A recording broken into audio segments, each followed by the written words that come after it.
लग्नानंतर होईलच की प्रेम या मालिकेच्या पुढील भागामध्ये आपण पाहणार आहोत काव्याने आपल्या बोक्याला हेडफोन लावून ठेवलेले असते आणि तेव्हा काव्याच्या रूममध्ये रम्या जाते व तिचा तो बोका घेते आणि बोलते, तू गाणी ऐकतोस का? आता मी तुला कायमस्वरूपी संपवणार आहे.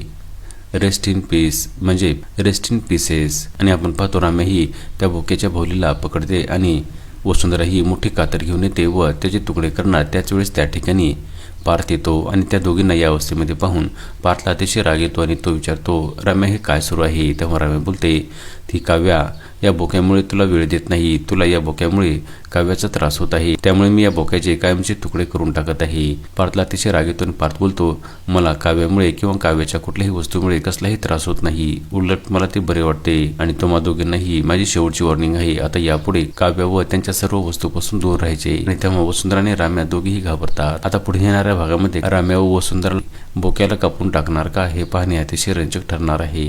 लग्नानंतर होईलच की प्रेम या मालिकेचे सर्व अपडेट्स पाहण्यासाठी आमच्या चॅनलला लाईक करा, शेअर करा आणि सबस्क्राईब करायला विसरू नका.